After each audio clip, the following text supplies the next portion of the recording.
दोस्तों, हमारे नए नए वीडियो गीत देखने के लिए हमारे YouTube चैनल को सब्सक्राइब करें और न्यू अप टू डेट्स जानने के लिए बेल आइकन को क्लिक करें।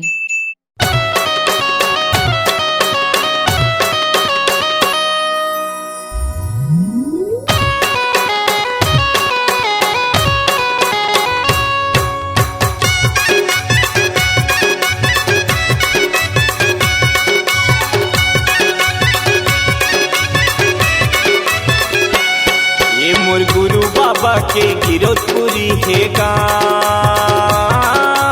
हरियर हरियर डोंगरी दिखत है धौरा धौरा छाँव। हरियर हरियर डोंगरी दिखत है धौरा धौरा छाँव। सरल सरल हवा चलत है, सरल सरल हवा चलत है, डोंगरी करे राव राव राव राव राव। मोर गुरु बाबा के गिरौदपुरी है गाँव, हरियर हरियर डोंगरी दिखत है धौरा धौरा छाँव। मोर गुरु बाबा के गिरौदपुरी है गाँव, हरियर हरियर डोंगरी दिखत है धौरा धौरा छाँव।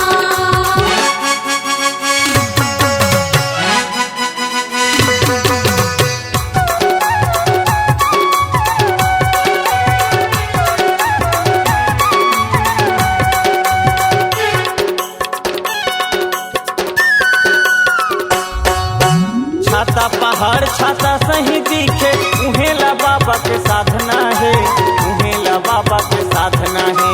बाघ भालू जीव जंतु करत हवै प्रार्थना है, करत हवै प्रार्थना है।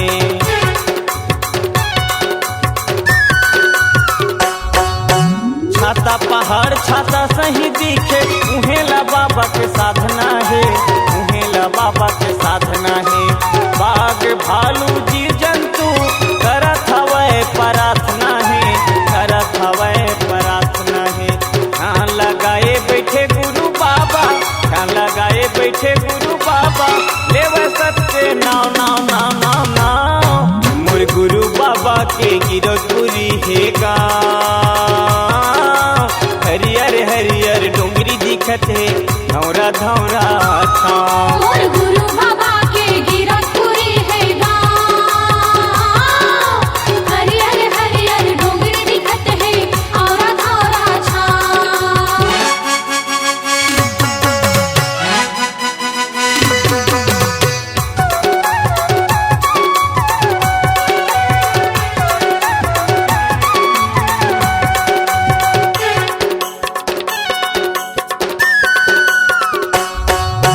जोग नदी माँ हाथी बूढ़े है, होगे है पत्थर समान गा, होगे है पत्थर समान गा।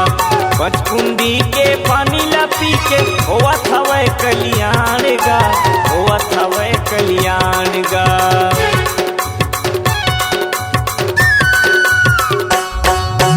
जोग नदी माँ हाथी बूढ़े है, होगे है पत्थर समान गा, होगे है पत्थर समान गा।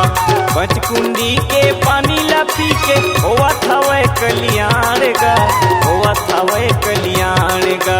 तोर चरण के आस धरे हूँ, तोर चरण के आस धरे हूँ, मनी पिछा फल पाँव पाँव पाँव पाँव पाँव। मोर गुरु बाबा के गिरौदपुरी है गाँव, हरियर हरियर डोंगरी दिखत है धौरा धौरा छाँव। मोर गुरु बाबा के गिरौदपुरी है गाँव, हरियर हरियर डोंगरी दिखत है धौरा धौरा छाँव। सरल सरल हवा चलत है, सरल सरल हवा चलत है, डोंगरी करे राव राव राव राव राव। मोर गुरु बाबा के गिरौदपुरी है गाँव, हरियर हरियर डोंगरी दिखत है धौरा धौरा छाँव। मोर गुरु बाबा के गिरौदपुरी है गाँव, हरियर हरियर डोंगरी दिखत है धौरा धौरा छाँव। हरियर हरियर डोंगरी दिखत है धौरा धौरा छाँव। हरियर हरियर डोंगरी दिखत है धौरा धौरा छाँव।